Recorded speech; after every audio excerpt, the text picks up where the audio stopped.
I am feeling a tremendous amount of joy and very, very grateful today to have an opportunity to be sitting in this space and visiting with Lauren Friedman. Lauren, thank you so much for taking the time. I appreciate it.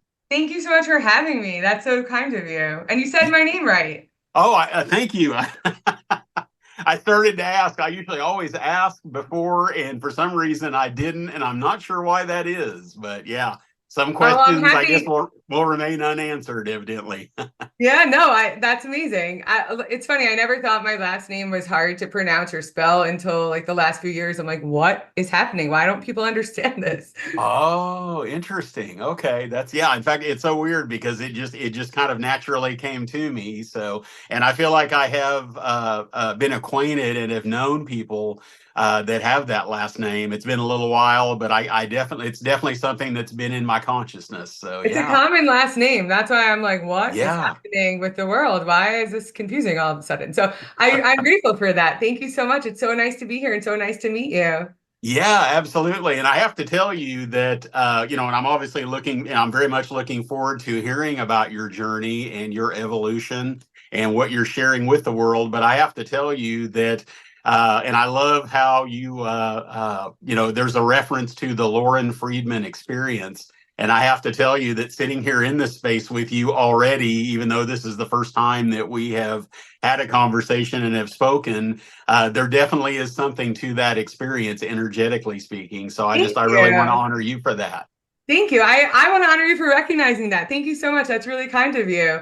It's funny. I never saw myself as being like, I knew I was different, but I never realized how my energy was so magnetic until people started telling me my whole life. So that's part of the reason why I'm going to market with this, because I do have the ability to connect with people and all kinds of people all over the world and, of all ages in different ways. And I never realized that my energy was so different than others. And I actually just got off of another podcast and he said the same thing. And I'm like, oh, thank you. I mean, I hear that a lot, but it's interesting when it's people like who just meeting me. So you're very intuitive, as am I. So I love that. And I love your energy too. Yeah, thank you so much. I appreciate it. Yeah, there's definitely a lot of energy, a lot of heart energy there. I will say that. And and I could get really technical about all the chakras and things like that, but Yeah. we'll kind of dispense with that for now. You know, Uh, you know that yeah. with my brand color. So I'm actually going to be updating my podcast situation in here. I'm going to be launching my own, and I'd love to have you on when I launch. But Wow. my Yeah. brand colors are actually 50 shades of blue for the throat chakra for speaking your truth and not living in shame. So I've always been attracted to the color blue my whole life. It's a calming, Yeah. but it's like my apartment is 50 shades of blue. It started with turquoise, but I've grown into more of like the evolution of like the cyan and other colors. And I really believe like in that throat chakra because I've always had the ability to speak and connect with others, but I was never speaking my truth or connecting with myself. And that was like the craziest part of my journey was like I thought I was speaking my truth, but I wasn't. So when you start thinking in chakras and colors and all these things, it just makes so much more sense. Yeah, and that's so interesting because that's what I was going to say. There's definitely this sensing of movement of energy from your heart chakra to your throat chakra, and I might as well go ahead and just say as well your crown chakra. I'm also sensing that as well. Thank you. That is very open. So I do want and I do want to say that to honor you. Thank And you. That's so kind of you. Well, you only yeah. recognize that because you have it in yourself as well. That's how it works, right? I appreciate it. I appreciate it. Yeah. Well, I would love to take a deep dive and really get a sense of if I could ask you. I don't know if there was a specific starting point, but if I could ask you, where this inner journey started, so to speak.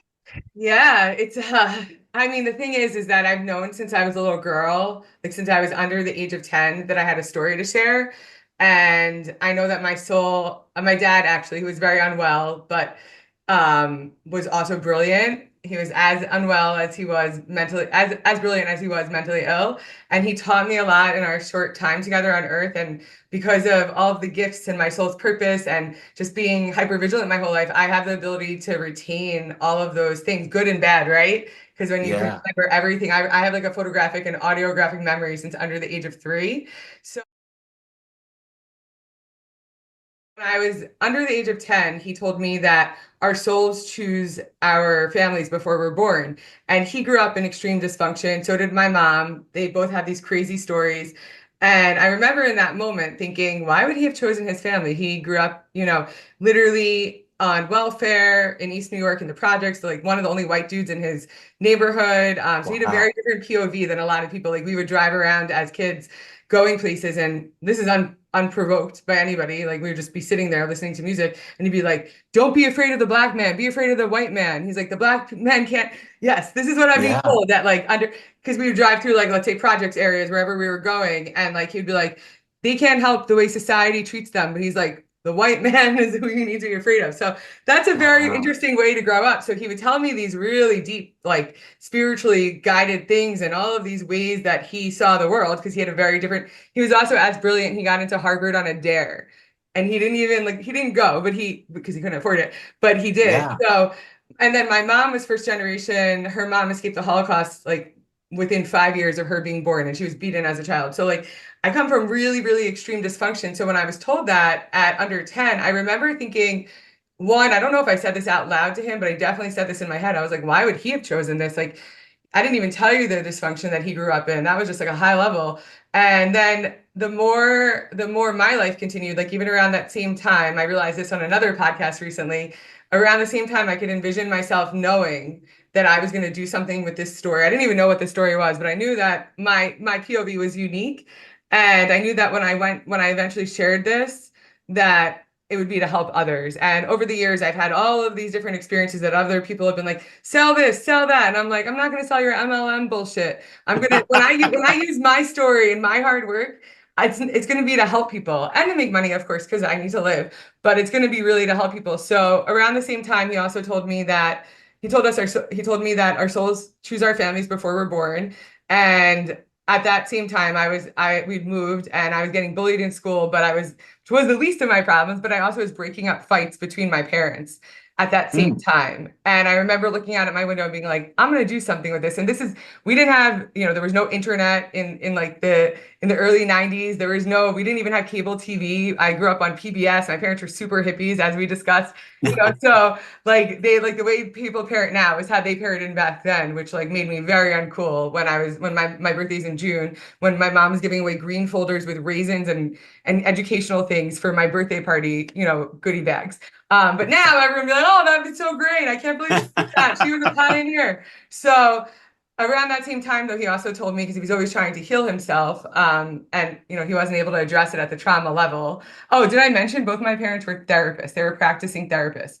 And Interesting. I've been in Yeah. therapy since I was 5 years old, and nobody figured out that I was in lifelong survival mode. So, up until I was almost 39, and it got to a really crazy point. But basically, around that same time, he also told me that he had gone to a psychic, and again, that was hokey back then.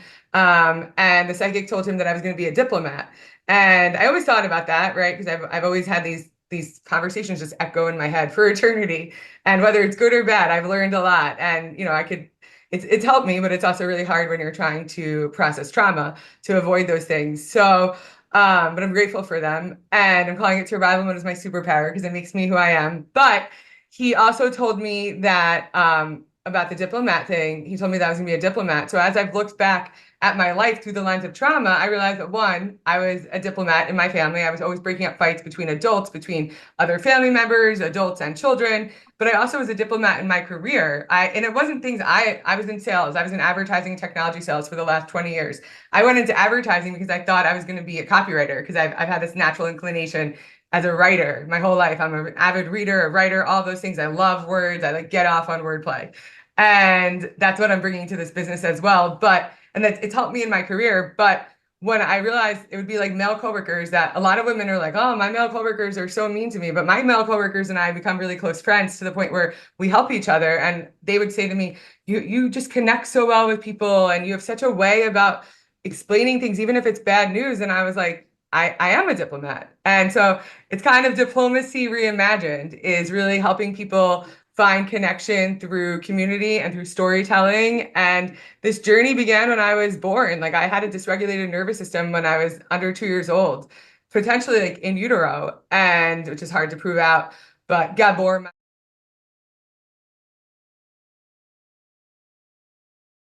I'm sure you've heard of him. Yeah, oh yeah, Yeah, yeah. like that's something he talks about a lot. And I figured out kind of the universe always presents itself when you're ready. One of the reasons I was so dysregulated at such a young age. But through all of this, I was like, wait, I am a diplomat, and I'm going to use all of these beautiful skills that have been acquired in such a hard way to really help others and make a beautiful journey out of this. So it really started in December of 21. I was diagnosed with complex trauma and adrenal fatigue. I was having flashbacks and wetting the bed. While I was interviewing at Amazon and Google, I did secure, which is in my field. I've always had great interviews at these places, but because I've had all this unprocessed trauma living in my body for so long, it eventually depleted things. And I was running at such a hyper level for my whole life because I didn't know anything different. That Mm. eventually, a doctor who became my friend at my CrossFit gym, whose father also committed suicide while we were friends before she was my doctor, actually solved almost 4 decades of disparate somatic responses to trauma that no one picked up on. None of the therapists that lived with me, none of the therapists that I went Wow. to, none of the doctors that thought I had a tumor at one point because of a hormone that I requested to get checked out. And it was all related to lifelong survival mode. And when you start viewing things through the lens of trauma, you can't unsee it. So I realized that this is my soul's purpose. This is my mission on this planet, is to share this story and to help others find connection, community, support through all these different things that I'm bringing to market. And the spiritual journey has been an absolute blessing. It was something I wasn't trying to heal. I was trying to lose weight.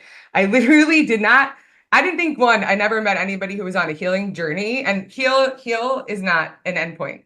It's a journey. It's a process. You can't ever heal. It's healing. Everything Yeah. you continue to heal each day in different ways, and you think about things differently. And then, there's nuances that come up and you're like, I could pivot this way and do whatever that looks like. But I never met anyone that was on a healing journey. And I really had never met anyone who had been through the things and enjoyed the things that I had been through. So while I have this amazing ability to connect with humans of all ages, globally, I also had no ability to connect with myself. And that's the crazy part. And that was a part that, like, I never realized. So as this all came together, I was like, this is my purpose and this is what I'm going to do. So I've been passively and actively building this for years. And it's taken me since June of 23 of like really focusing to figure this out. But it's all coming together. And I was so excited to chat with you because meeting people who are like-minded in terms of energy and spirituality, like, I never considered that I was going to ever be on this journey. And the things that I believe in now that keep me going were things I would have like punched myself in the face before. That, get the F out of my face. What are you talking about, crazy person? Let's do something with logic. Yeah. Yeah. Sorry, that was a I very long-winded answer. Oh no, this is it's perfect. It absolutely is.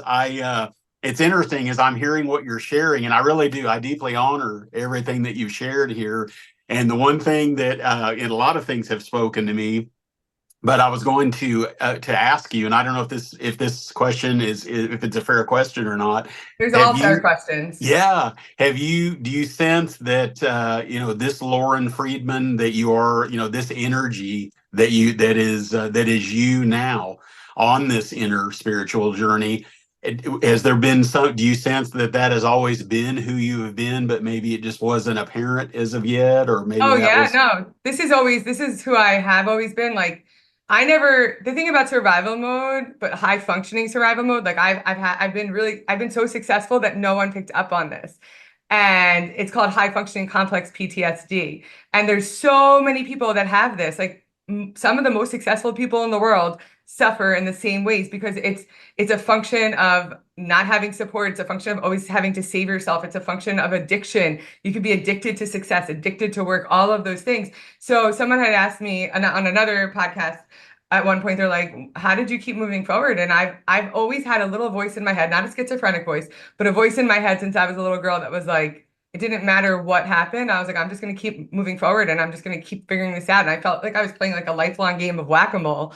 So I've had the intuition, like my parents tried their best. It's not their fault. They came from extreme dysfunction and complex trauma. And I always knew, like, I was angry at them, but I wasn't angry at them for the things they couldn't do for me. I was angry at them. I was really angry at my mom because she was really abusive, actually, which I'm I now have sorry. been able to reframe. It's okay because I have a really wonderful relationship with her and her higher power. So I'm really grateful for that. and for my intuitive readings and the ways that I've been able to use EMDR and all the things that I'm working towards, like yin yoga, just to find those connections with myself and those spirit guides. But I've always listened to myself. Like when my parents gave me guidance, for career stuff, I was like, nope, I'm gonna listen to myself. When my parents gave me guidance, I'm like, nah, these people don't make great decisions. I'm gonna listen to myself. So I've always listened to my intuition, but it wasn't this journey, and it took a really long time for me to feel confident in speaking my actual truth. Because I would speak my truth, but when it came to addictions like sex and love stuff, or even working, or even stuff in my dysfunctional marriage, or in trauma seeps into every facet of your life, and in ways that you just don't realize because they're literally so pervasive and so normalized in everyday occurrences and in society that it just becomes literally ubiquitous and it's all consuming. So when you start to like peel those pieces and those layers apart and you get back to your true self, right? You have this ability to really connect with what you want. And it's really helped me, speak, differently to people, respond differently. Responding in a trauma-informed way changes everything. When you start to think about even like my nephew, we had gone to a farm like a month ago, and there was a little boy that had been lost, and someone who found him, and it wasn't like a big like, oh, this boy's lost. Like this guy found him, and we were standing there with my nephew waiting for tickets to whatever we were going to go on, and I didn't think anything of it. I was like, okay, whatever. He watches it. He's about to be 6 next month, December, and he's very, very bright. And we got in line, and the line was really long. And over the course of, let's say, an hour, he asked me no less than, I don't know, 7 times, do you think that boy's going to find his mommy? What if he can't find his mommy? And he asked me so many different things. And, if I hadn't been there, if it wasn't me who was responding to him, I'm not saying his parents, but if it was somebody else that he was with that wasn't trauma informed, let's say they didn't even see what had happened,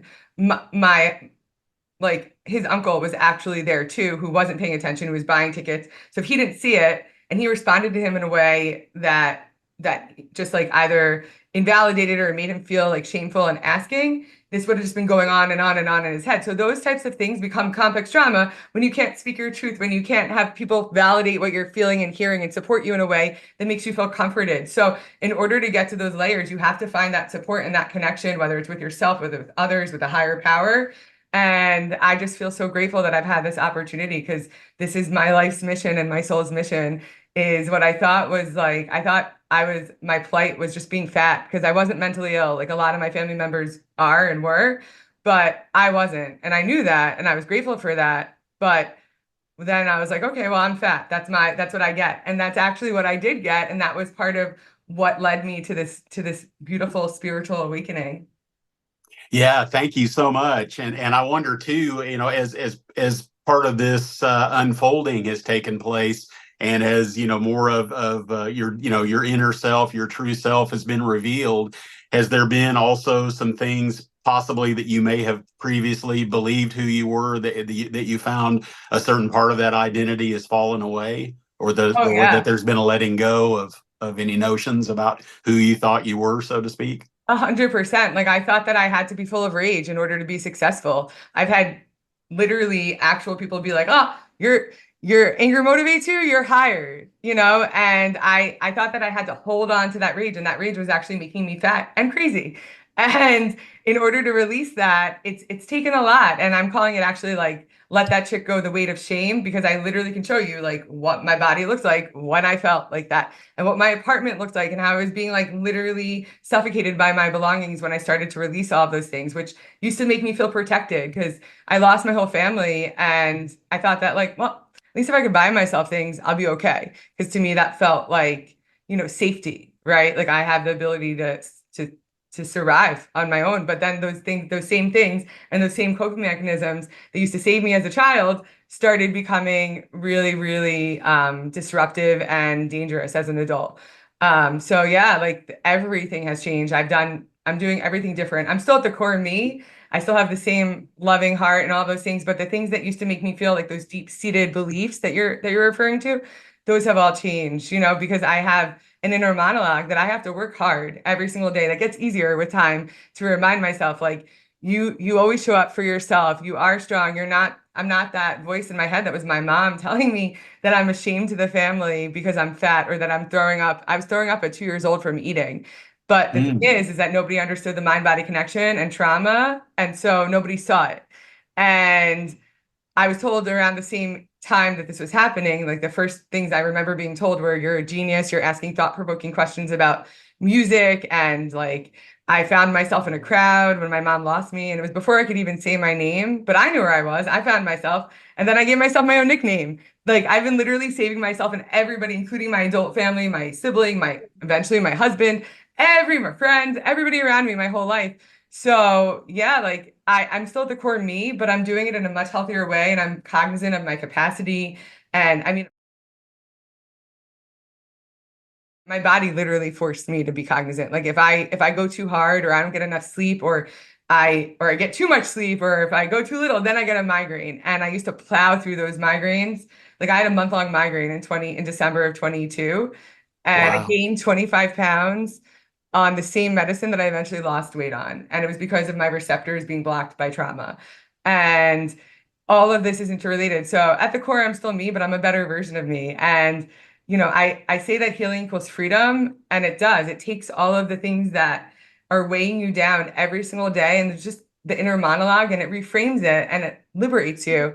But you become a better version of yourself. Like you're back to you, but better. And I never met me before because I've been like this my whole life. So it's really beautiful to have this opportunity. I feel really blessed. And I mean, it's been just as brutal as it has been beautiful, but overall, I wouldn't change anything. Yeah, that's beautiful. And I'm wondering too, when you were younger, even when you were a child, was there ever any sensing of what you might refer to as spirit, or or higher consciousness? Looking back at that time, was there ever anything that possibly that you felt some of that, so to speak, or Yeah, that I you felt mean, some sort of connection? totally. I've been feeling, you know what, I've been feeling this way for a long time, and I didn't like, my mom also had like a sixth sense about a lot of things, which, being an empath and being intuitive is also often tied to complex trauma. So there's a lot of things that are interrelated. A lot of people with higher states of consciousness also have these types of experiences, right? But not everyone's in touch with it, or they can't get to it. Whereas I've been in touch with it since I was a child. And I've known that, like, I've just known deep down that I was going to do something with this. And then as the things unfolded, I was like, I can't keep like saying it, I'm going to do it one day. Like I was waiting for my career to be stabilized. I was waiting for my life to be stabilized. I was waiting for all these things to stabilize. And I was like, I'm the only one that's going to be able to stabilize it. And the way I'm going to stabilize it is by sharing this story in all of these different ways. But yeah, it's funny in 2017, my dad committed suicide in 2014, and that was something that like I've known since I was a little girl. It was the only way that he was going to ever find peace. So when you think about lifelong survival mode and hypervigilance, that's like one of the ways that happens so easily, right? Like if you're always expecting your dad to kill himself, and you just don't know the interesting and exciting ways it's going to happen and how you're going to find out, then you're going to be in a state of hypervigilance, which is a Yeah. heightened state of alert, for the people at home that don't know. But I realized that like I've been being guided by spirit guides my whole life, and I was listening to them in some ways, and in some ways I wasn't. Like I would hear that inner monologue, and sometimes it's me and sometimes it's the spirit guide. But in 2017, I was traveling a lot on business by my own design, and I had missed Tom Petty on all of his tours. And my dad spoke to me through music. That's how Hmm. he communicated with me. That's how he told me about shared his mental health issues with me. He shared his own unique POV with me. And so Tom Petty was on tour, and I had never like Tom Petty's been on tour for how many years prior to that? And I do go to a lot of I have like the musical tastes of like a 70-year-old man, but I also genuinely also like love all types of music. So I'm Yeah. going to do something with music education and mental health called Only Music Can Save Us eventually. But basically, he spoke to me through music. So I had been getting like downloads, I guess, from him this whole time. I really do think that, but that one particular time, I just remember like my husband at the time had said, "Oh, Tom Petty's gonna be on tour," and all the dates he was gonna be around were in New York, were Hmm. I wasn't gonna be here. So I missed him on all the dates. And I realized that I had a business trip out west and I could get to Seattle very easily, and he was going to be in Seattle. And I was able to get to that show, and that was the second to last show. And then he dropped dead. and like literally like a month later. And Wow. I remember in that moment though, like I have a post, I've archived a bunch of my stuff when I made my profile public, but that's one of the posts I kept. And I at that time before I've been on this healing journey, in fact, I was so ashamed of all the things that had gone on with my dad. I could barely talk about it. Like I talked about it, but I never processed it because I had been estranged from him for like almost 10 years prior to that. And it just felt wrong, like talking about it in the same way you would somebody you had like an existing relationship with. So I remember though in that moment attributing that to him. And then in 2019, I had life is literally the universe is a series of what seems like, unrelated events. And in 2019, I hadn't seen my mom for 6 weeks since Thanksgiving, for very intentionally. And she'd been begging me to see me, talk to me, whatever. But she'd really violated me as a person at Thanksgiving of 2018. So it just took me a really long time to be able to want to see her again. And so she texted me on January 7th at like 10:30 p.m. And I was going to text her back, but then a voice in my head said, call your mom. You owe your mom a call. And I called Mm, her and we had a decent conversation. Those ended up like really mattering in the next few days, weeks, months. And I called mm. her and we had a decent conversation. The topics that we discussed actually ended up like really mattering in the next few days, weeks, months, years, all related to this journey. And as it turns out, we'd made plans to see each other on that Thursday. This was a Monday night, and she dropped dead on Wednesday night. And I know Oh my gosh, I'm that sorry. no, no, no, it's actually for the best. Thank you. It actually helped me on this journey. Like my mom was really abusive. Like losing both my parents was um terrible, of course, but they were never really able to be parents to me, and I was never angry about that. I was angry at those things they couldn't, like mainly my mom, that she couldn't, like she actively tried not to help me with, not the things they couldn't do because they couldn't afford to, or they just didn't have the capacity, but just like the ways that she made my life harder. So the real sad thing was I lost some family members, and those are like the people that I had lost as part of that, like of the things that transpired afterwards, were really the people that I cared about most. So, and those are the things that like I have to be careful about how I speak about them. So it's taken me a little bit to be able to talk about this publicly, but those people know that I have nothing but love for them. And as this grows, I plan on also taking care of them financially. So I hope that person hears that. But as I've been on this journey, I realized that this was my dad's voice guiding me. And after I got back from my trauma retreat in 2022, they called them guides. There was only 6 days. It was for therapy, but the therapist was also a Reiki master. And she's like, you hold all of your pain in your chest. She's like, you should try Reiki. Mm. And I wasn't really like I only knew a little bit about it and I wasn't like a fan of it. I thought it was hokey. And when I got home, my doctor actually told me to try it too the year before. And That's great. yeah, and I didn't. Yeah. I was like, no way. I was like, blah, blah, blah. And like it took me a while to like figure out why all these things were important. But the Reiki person actually was also an intuitive reading person. And through that, I've been able to find so much guidance spiritually, also just keeping me on the path, keeping me like sane, giving me inspiration. And I just know that I am being guided through this and that my parents are watching me and I have such better relationships with them and their higher power than I ever did on earth. Like I'm really grateful for them and their spiritual beings. Yeah, that is so beautiful. And it's so interesting. I'm so glad you brought this up about, in terms of your feelings about Reiki. I can tell you that to me, I have to wonder in some ways. I was a little bit of a kind of a different dude, so to speak. I really, for whatever reason, from a very young age, always really was very against the grain, and so there was, for some reason, it just came naturally to me to trust in thing. And this really has nothing to do with me. I think it's just ultimately the soul that Yeah.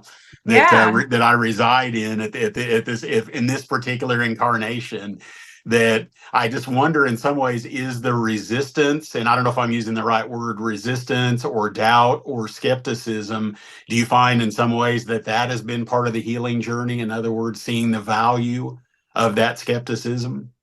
Yeah. Or the doubts or hesitations, about a Yeah. particular healing modality. Yeah, well, it's interesting that you should say that. Like one of the things I realized, like I didn't want to do yoga. I was terrified of meditation, not because I didn't want to do it. Like I was exposed to these things. I mean, my dad would like sit outside in front of our house, and he should have been in the backyard, but it's where the sun was, and he would it was terrifying and it was so embarrassing. And he would like sit outside and meditate with rocks on his chest. And we were already like the weirdest family in the Wow. neighborhood. And we were the fighting house and like it was all of these things that like just made us so different when we moved in. And Yeah. like it was things I just tried. I didn't want to be anything like him because I thought those things were related to his mental illness. And I thought if I did them, I would become unwell too. So as I've been on this healing journey, I realized like he was just trying to heal himself. And it just terrified me because everything he did terrified me because I was traumatized at such a young age. Like, I don't know if I mentioned this, but he had his first suicide attempt when I was 5. Oh And my goodness. um and I remember it. And like he dropped me off in kindergarten. We couldn't find him again. And I'd been dysregulated under 2. So like that wasn't even that was like a major trauma in my life, of course. Like that's like where we would think the trauma would start. But it actually started, my nervous system was dysregulated much younger. So those types of things that like, my friends would be like, hey, let's do this or let's do this. I wanted to nothing to do with it because I associated that with being unwell. And, my friends would be like, hey, let's do this or let's do this. I wanted to nothing to do with it because I associated that with being unwell. And, it is, often tied together, but it's because people are trying to heal themselves, not trying to be unwell. But it just scared me every time I walked into a room and like I couldn't tell if he was dead or not. And like and I also didn't want to disrupt him, so it was a lot of things that, yeah, it was really scary. And like also it was really hard for me to believe in anything. Like I was raised Jewish, but when when things were just going really poorly for so long, it was really hard to believe that there was something higher than myself. And it took a long time like for me to get there, but when I did, it's just been so beautiful. And actually my first Reiki session was really what helped me find a better relationship with my family because I felt like I was being supported. In fact, she told me, but she didn't know anything about me at the time, but she's like, was your mom really like mean to you? Well, she was like, is your mom dead, first of all? And I was like, yes. And she's like, was your mom really mean to you? And I was like, yeah. And she's like, well, not that she's like in limbo, but she's kind of in limbo. She's guiding you on the spiritual journey because she's trying to help you heal because of the things she did to you on earth. And at first I was like, well, where's my dad? I know my dad's there. And during that first session, she was like, well, your dad's behind her because he knows how, like, she's trying to get you to do things. And he's like, that's not how she's going to respond. And the funny thing is that on earth, he talked to me through music, but also he tried to negotiate with me through men because my issue is ultimately sex and love. It's an attachment issue. And he knew that at a young age. He tried to tell me to go to an in-state college, even though I was going to be having all of my own student loans, irrespective of where I went to college. He was like, I don't want you to have a lot of student loans because they were both social workers and they didn't make a lot of money. And I was like, I am not listening to you. Like, I'm not going to be going around the corner from where we live because I will never graduate. And I always listen to myself. And so in this healing journey, I've been seeing how he guided her and how I've been guided through, it was ultimately through a karmic lesson with a man that had one thought changed everything. And that's how ultimately my body started to be able to drop weight because I realized I was protecting myself in all these different ways. So it's just the things that have been able to be showcased to me that I've been feeling, but just get validated in those different types of engagements have just helped me stay the course and just helped me find something to believe in and really keep my healing journey going. Because like there were points this summer where I was ready to just like blow everything up. I was ready to get on like every social media and be like, and just like blow up my whole life. And I realized like I knew I wasn't going to. And it also came up in like a healing, in an intuitive reading session several times. And I'm grateful that I stayed the course and I stayed positive because it's all working out the way it should. But it is hard at times. So if you don't have anything to believe in, then it's really hard to find any type of healing.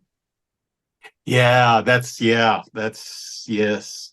I'm wondering too, have you found more room for to allow yourself to be human?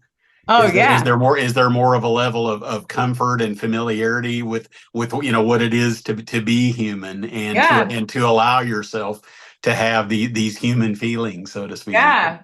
Well, just having feelings, period, was something I was told explicitly and, you know, explicitly and just like unexplicitly. Like literally like you're not like one of the times my dad had a suicide attempt was in my car and my car was like a 1987 Camry and this was like 2003. So it wasn't like I had a great car, but I had a car and when my mom went to go tell me, she was like, oh, I hate telling you these things because you always react poorly. You have too many emotions. And I'm like, you always take these types of news poorly. And I'm like, well, one, how am I supposed to take this? And two, like this was in my car. So now this is like another problem for me particularly. So having emotions has been so hard, but it's also really beautiful. And that's how you get energy out of your body, is to release it. And that's how all the different healing modalities, that's actually, it's an homage to my dad, Howard. How are you healing? And a nod to my abusive mom, Elaine, because if you take the E off, you take the G off of Howard, it's Elaine. It's an E, and it's for Elaine. And it actually came to me through an intuitive reading, but then also through a series of events. And I believe I am being guided by suicide guides. The doctor that solved this, her dad committed suicide. He's a man. A lot of men have been really receptive to this. Men have been also in crisis. And the person that ultimately ended up inspiring the How Are You Healing as part of this was someone I was able to get resources who had lost their mom to suicide 6 years before, but was in crisis at that moment. And the first time I ever spoke to that person, even though I saw that person in passing for months, and I was able to get them resources, and it just became clear that this is what it was going to be. So I really do believe I am being guided by suicide spirit guides. Most people don't talk about suicide as quickly as I can get to it in a conversation. So it makes people feel less alone and supported. And I just know that this is why I was born. Like it just validates, like I've known that my soul had a purpose. And I also feel like, I don't know, I can't explain it, but like I have a best friend since we were 3 years old, and we've never lived in the same town. Like there's literally no reason for us to still be best friends, even though we are best friends. And I just feel like there are certain people in my life that are part of my soul family, and I see them on earth, and it's just, you have these connections with people and you're like, it's not, it's something that like was crafted by the universe. It's not accidental.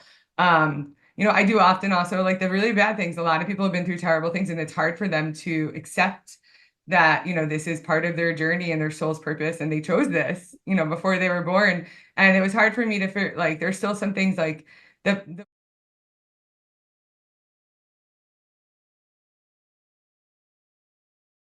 person that I lost, the main person that I lost that's still alive, is the most heartbreaking loss of my whole life. And that is something I'm like, I think about Eric Clapton's song every day. I'm like, tears in heaven, like, will you know me? I would love to see, because those are things that it's hard to come to terms with. And even though you could still have this spiritual, like I'm gonna cry, you could still have this spiritual connection, but there's just still things that you're like, why would I have chosen this?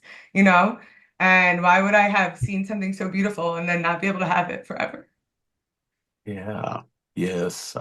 I'm so appreciative that you feel comfortable enough to speak about these things. And yeah, just want to give you as much time and space to Thank yeah. you. Yeah, No, thank you for I'm recognizing feeling that. right now like not wanting to just jump to the next question, and just to give you a moment, and yeah, just wanting you to be comfortable in that space. No, I am. Thank you so much. And yeah, I'm still, it's hard for me to articulate it in a way that is safe for a lot of reasons. So, and I also I'm not trying to blow up that person's life. Like I want nothing but the best for that person. So I just want to make sure that I communicate these things in a way that everyone is protected and safe, but also I'm speaking my truth, and that's really hard to do sometimes. And thank you for making space for me. I appreciate that. Absolutely. It's so interesting how the last question I had asked you is about that, that space and that room to be more fully human. And so I find it very interesting that this is ultimately, you speaking of this, that this is really what it has been like to be human. Yeah. And I get a sense that, do you find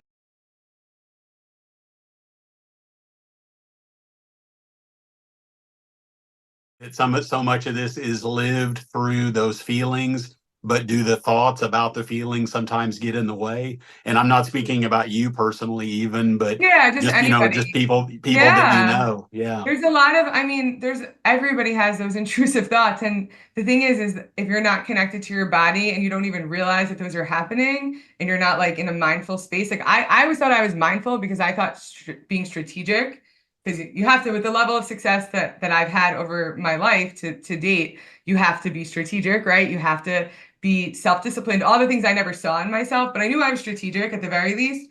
And I knew I was like I'm all of those things. But in order to really be mindful, you actually have to get into your body, and trauma takes you out of your body. So in order to process those feelings and allow myself to feel them, I also have to know that they're not a forever thing. They could pass like clouds. So like learning how to meditate, learning how to be in my body, learning yin yoga. Yoga used to make me full of rage. Like I literally, my doctor also asked me to do it for 4 Sundays in the month of February. It's a short month. And I couldn't do it. It literally, I went one Sunday and she actually went to the gym with me and like did it with me. Like she's a lead by example type of person, which is the kind of Yeah. person I respond to. Which I know she's a beautiful blonde woman and she's a badass. And I know that these are the people that my parents put in front of me in my life so that I would respond accordingly. Like I know that there's no doubt that these things they didn't happen by accident. There's no accident that you and I are speaking, but when you're talking about how we're like being a human, like how hard it is, I literally say one of the things I say is like I learned how to human at 39 years old, and that's really hard. I would never mention my age, by the way, ever. I Yeah. didn't have a 39-year stomach ache. You know, I was so disconnected from my body that I didn't know I was in pain. I was born with this beautiful, bright, big smile. And so that's all anybody ever saw. And I appreciate that. It's given me a lot of opportunities to connect with people because people like people who are smiling.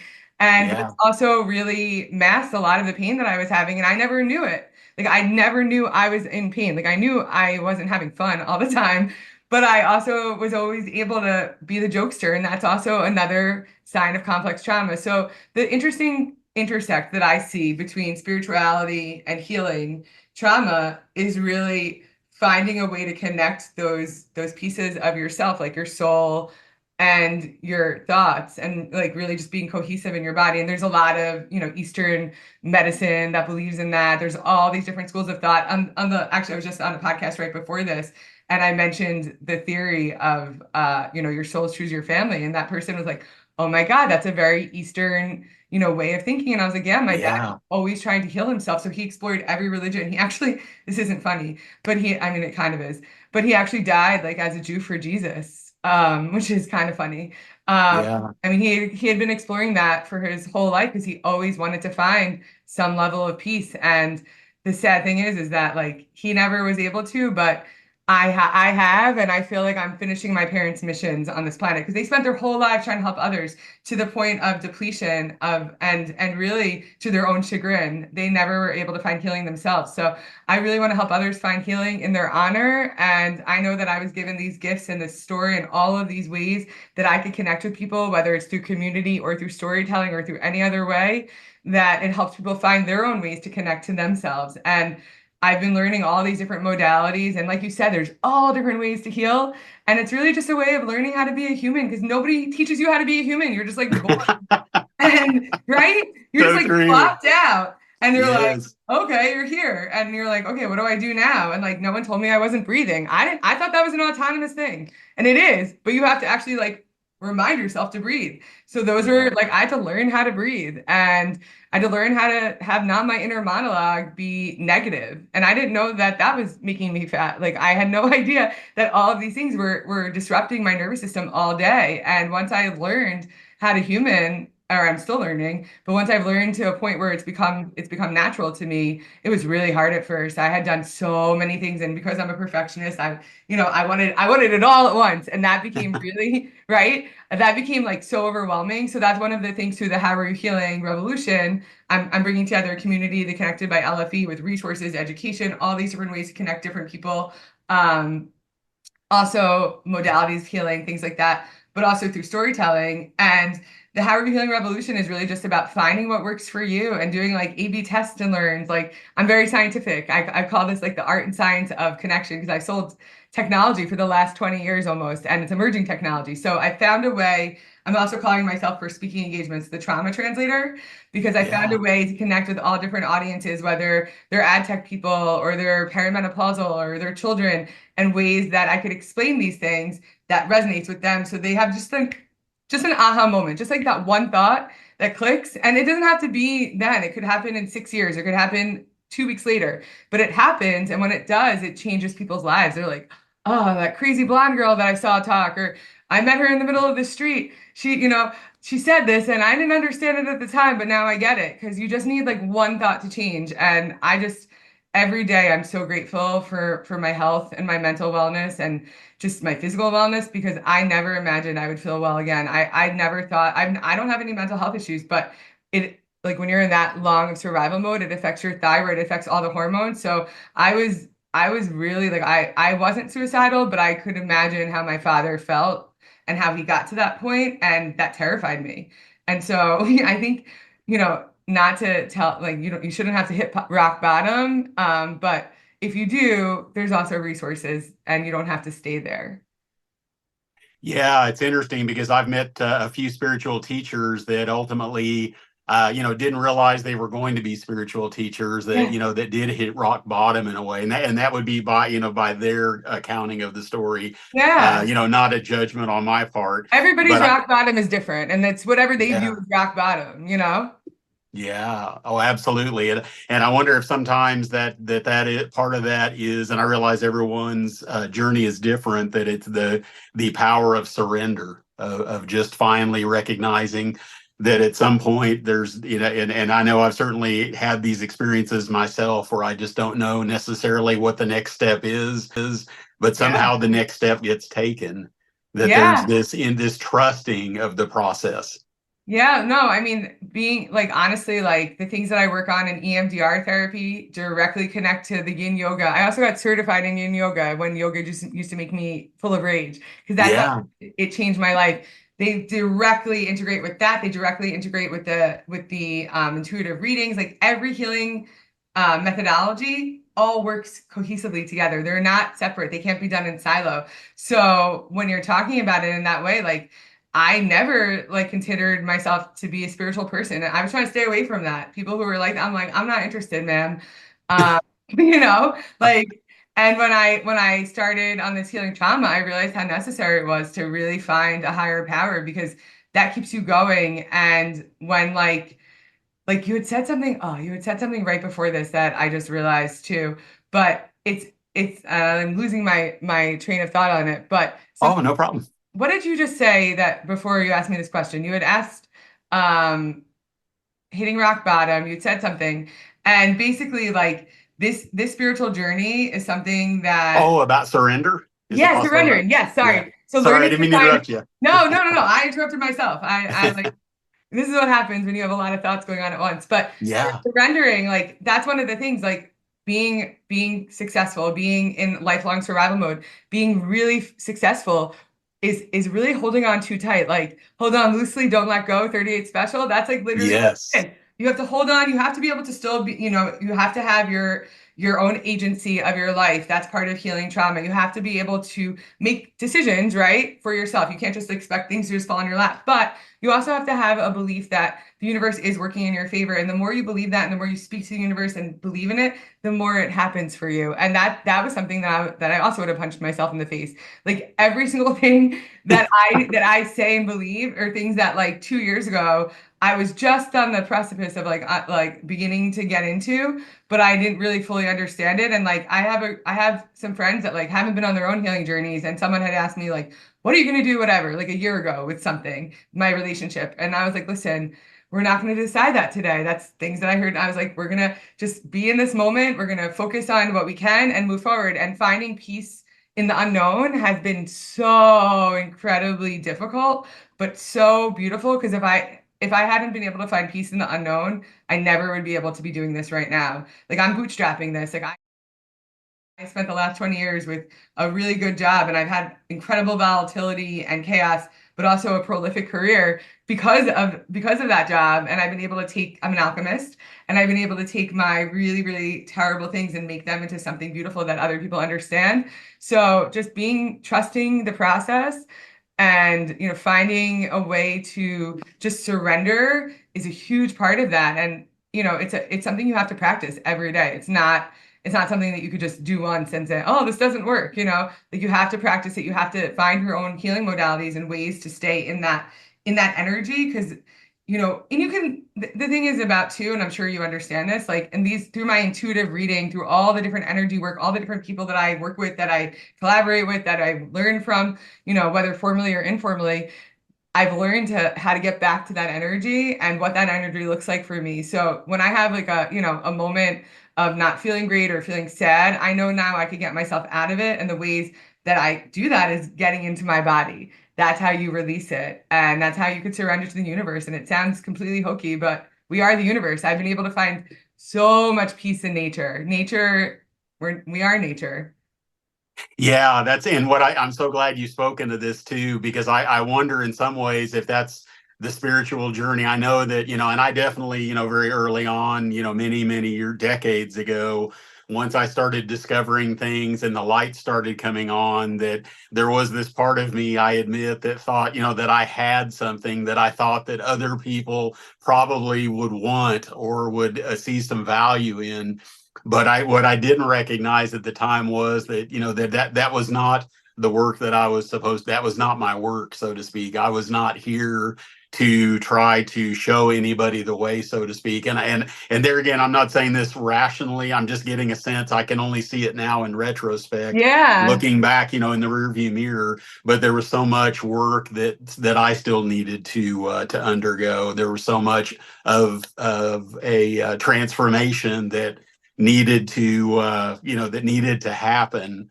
And so what I love about what you're saying is, even in spite of maybe having some hesitations or doubts about these things, do you find that in some ways this is ultimately, this is something that we do it, without somebody trying to lead us into it, so to speak? I don't know if that's Yeah, making you have sense. to. No, I know exactly what you're saying. And by the way, like the fact that you've been doing this for decades, like this is amazing. That I mean, you're a pioneer. Like when you and I first connected, I was like, wow, this was brought to me by both of my hippie parents. Like I saw you had posted like what did you had posted something with you had your hair was much different than it is right now. Yeah, And yeah. you're like an old hippie from, and I was like, this is my parents sending me this man. There's a, it's literally you can't see it, but on the wall behind me, after we get off, I'll show you.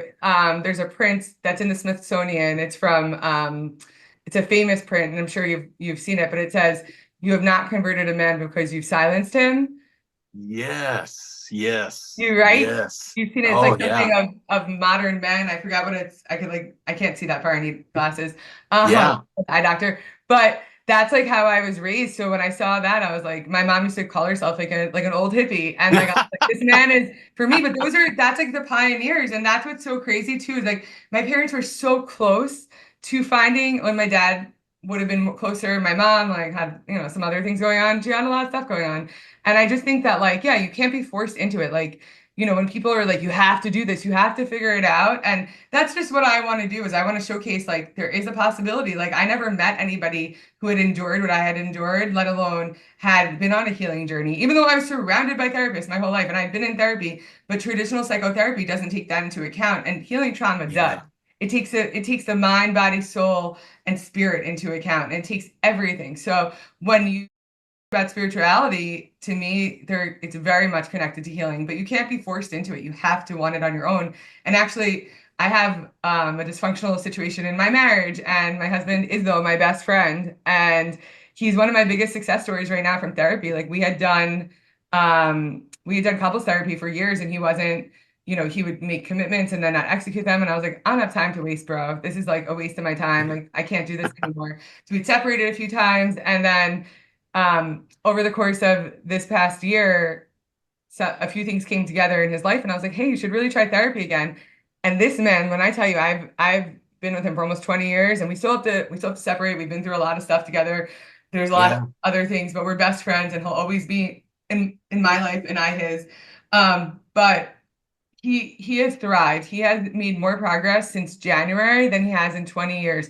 The way he sits, the way he talks, the way he just treats himself is so interesting. So those types of things are all interrelated. I had an event in August, and I had some friends do like a sound bath, and one of them is like an intuitive healing person, and he really, really he really loved it. And that's not something he ever would have done. And it wasn't because I pushed him to do it. Like he just was there. And he's like, you know what? I am going to enjoy this. And, the more you invest in yourself, the easier spirituality becomes because you realize it's an extension of you and it's a way to get to your true self and how you can really make decisions based on your mind and body and your own capacity and not overextending yourself. Because a lot of people it's hard to say no, but I've had to learn how to say no because I used to say no before and I'd be like, please don't use me as your therapist. Please don't. please. And I'm like, I'm not a therapist. I don't know why. My life's on fire. Why do you think I can help you? Please don't use me as your recruiter. Please don't, I'll be like, hey, like I can't help you, but people wouldn't respect that. And now in my how are you healing era, when I say no, people are like, okay, bitch means, you know, like, what are you supposed to do? Like when I'm like, I Yeah. literally can't because I have to make sure that I take care of myself first because mask on first, right?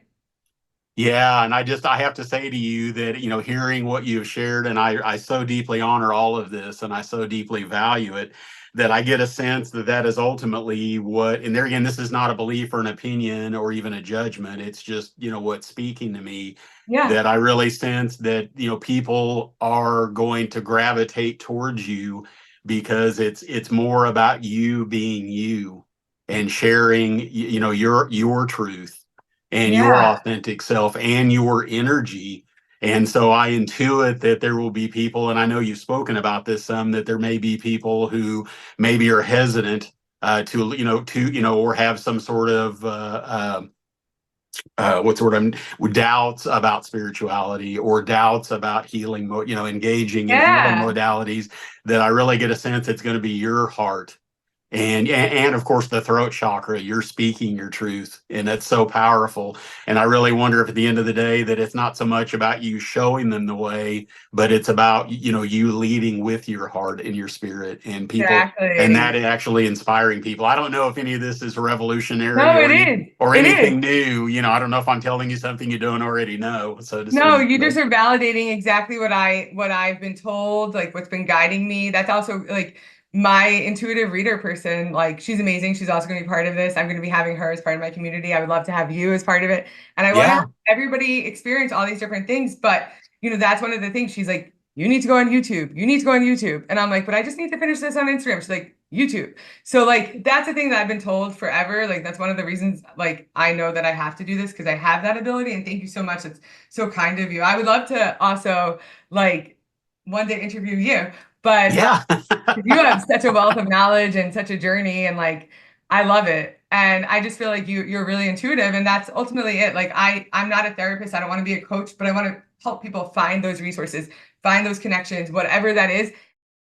And healing is for everybody. That's why it's called How Are You Healing? Because it's not, a lot of people can't recognize what they've been through or that they even need to heal, even though they can intellectually like say, oh, I've done this, but I'm doing this.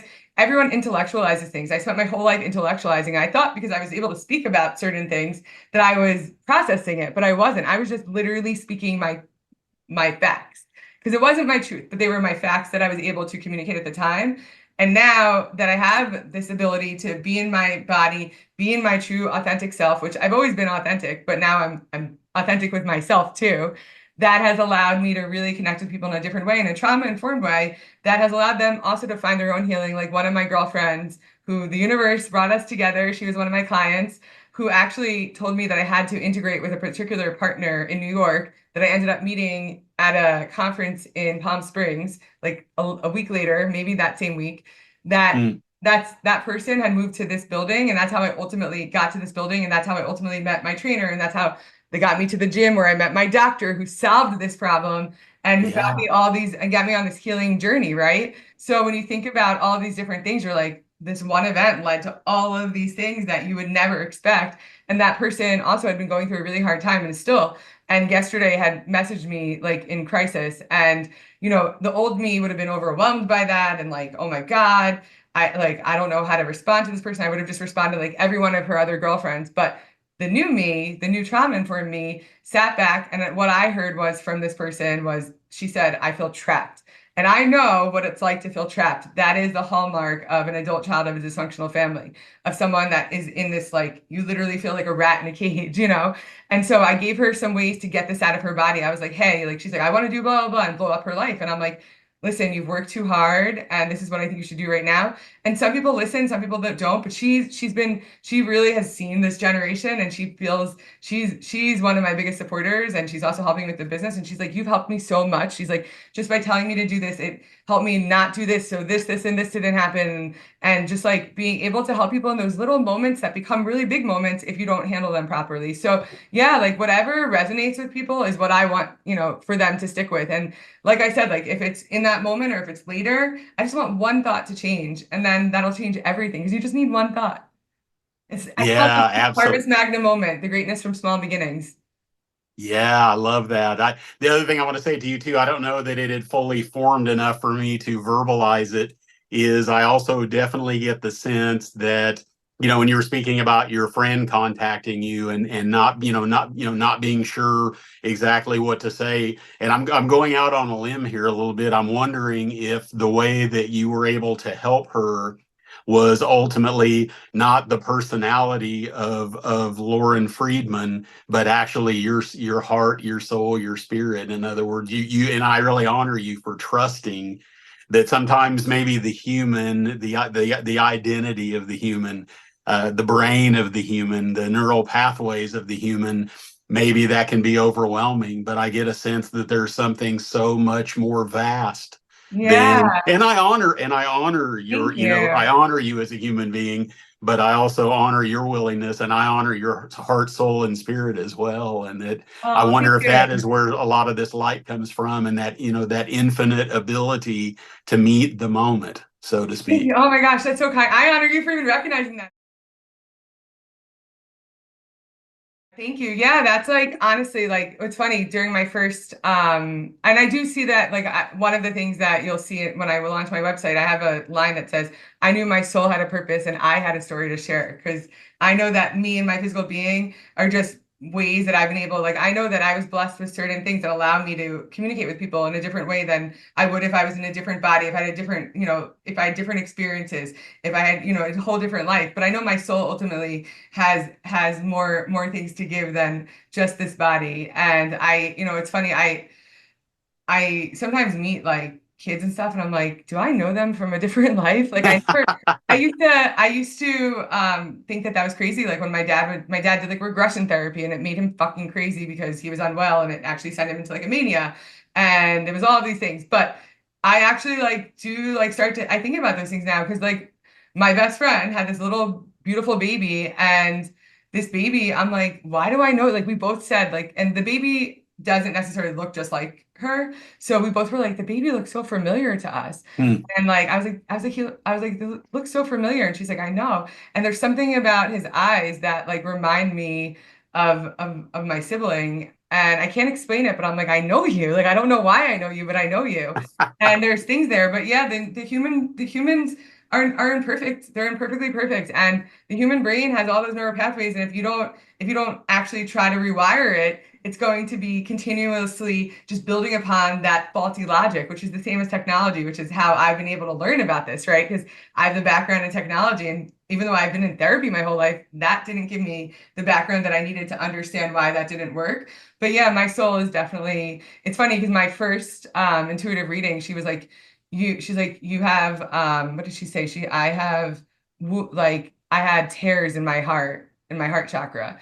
And I believe it's being repaired. Like, I don't think that they're there any longer. Like, they don't exist. Like, I've been able, like, my best friend, I never saw this in myself, but she told me that you used to carry the weight of the world on your shoulders. And I was like, why did no one mention this to me? Like, why didn't you tell me this?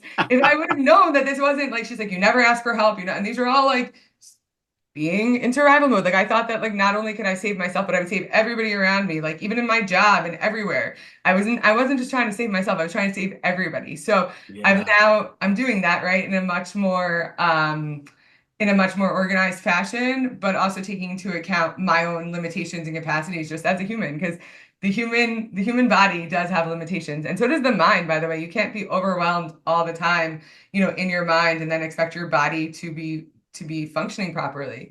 And that's something like when you realize that the mind body connection is real and one thought can literally help you lose weight that you haven't lost for 13 months, that Yeah. you just realize how powerful it is and you really want to be in control without being too in control of your thoughts, right? It's about being it's really like about like finding a way to be still have my ability to read people and connect with people without being hyper vigilant, right? It's the ability of finding success without anger, without destroying my life in the interim and my body.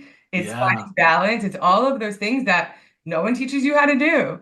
And when you are able to connect with yourself and your higher power and just what your soul's purpose is, like, and I don't think everyone people are always like, I don't know what my purpose is because it's overwhelming to them. And the thing is like, if I didn't have this story and this purpose, I would be doing my job because there was nothing I wanted more than to keep a stable job and that I loved, that I was passionate about, and then build my pediatric complex trauma foundation on the side. That's like ultimately what I wanted to do. But when all these things came together, I was like, I don't have a choice. This is like what I was meant to do. Like my soul was meant to do this. And I feel like, and I've never said this out loud to anybody actually. So I'm saying I'm, I, because I I think appreciate that. I think that you understand this, but I feel like I'm like, do I sometimes have like thoughts of like, this is what your life, this is what you're choosing. Like these things were gonna happen, but you're also gonna be able to overcome it, and you're gonna have this heartbreak that you won't ever be able to get over, but you're gonna be able to be helping so many people find their ways that it'll all work itself out. And I also hope to help the family members that I lost through what I'm doing too. Like honestly, I think that healing trauma is I don't believe in panaceas, but it is a panacea. Those are the people that need to heal the most. So that's why it's how are you healing? You can't talk about what you've been Yeah. through. You think you've already been doing all those things, but you find a different modality and then you build upon that. So you're not doing everything at once. You're not overwhelmed because being human is hard. And how to human is something that I had to learn at almost 40. And it's just mind-boggling to me that I spent my whole life so disconnected from myself, but so connected to others. Yeah, and I feel like you have been this all along. That's Yeah, the most important way I want to be able to honor you is that this has been your heart all along. it has And been. I love the how are you healing because it to me, I remember this is a phrase I haven't used probably in decades. And I remember hearing this in the 90s that it's a thought interrupter. Oh, And I interesting. wonder if in some ways that's really if that is the power of that phrase is that it sort of, is it possible that it short circuits the rational mind and that actually gives people an opportunity to really ponder that. I love that. I was Yeah, just getting chills. I was just getting I chills don't as you speak from said a that. place of no, I don't speak from a place of knowing, but it's just that's what's coming through. No, but I like the downloads that you get. Like I think that they're really on target. You obviously are really intuitive. And I totally agree with you. Yeah, I think that it's exactly what it is. I didn't know that about the disruptor thought. Like that hasn't been something that anyone's ever said to me. So I think that's really interesting. And that's ultimately what it is. It's how are you healing? It's let's get this thought starter. Let's just do something different. And then you can build upon it and you will like it. And you're going to find other modalities. And there's so many different ways to do it. And there's so many different people that are doing it in all these ways. So I want to help others also, build their businesses, build their own, help expose what they're doing because there's so many different ways and just like learning about it is transformative. And then when you can actually apply it, that's where the magic happens. Wow. Thank you so much. I'm so incredibly grateful for everything that you've shared. This has been incredibly healing for me, and I know it will be for everyone who listens to this. And wow, yeah, I almost don't have words for this one. But I'm okay with that. I love that. Well, I appreciate your story and your journey, and I would love to do this again. And I just think Yeah. you are so talented and you have so much love and you really have the ability to read people. And to your point, this has been me. People have always seen it in me, but I never saw it in myself. So that's what's Wow. so interesting is people have been saying this to me for my whole life. They're like, you just need to go somewhere. You just need to do this. You inspire me. I've been literally being told this my whole life. And I'm like, why do these people think that? Why do they think I could help them when my life is literally on fire all the time? Like, I don't know why you think that I could solve these problems for you. But as it turns out, I was meant to be doing this, and so were you. And I love that you and I were able to meet. The universe is really, truly always on time. Wow, I absolutely honor that. I appreciate you sharing your heart and soul and spirit and your journey. And as I've said sometimes to people on a human level, it's been great to meet you. But to me, and that is certainly valued and appreciated as well. But speaking from the heart the way that you have, and speaking from the spirit, that's for me. That's where it's at. Oh, Yeah. I love that. Thank you. Well, it's been beautiful to meet you at a soul level too, honestly. This is like, I love when I meet people who get it and you don't have to have a lot of conversation, but you get each other. And it's really like, it's just nice to see because the those types of people are filled with peace. Yeah. Oh my gosh. Yes. you know?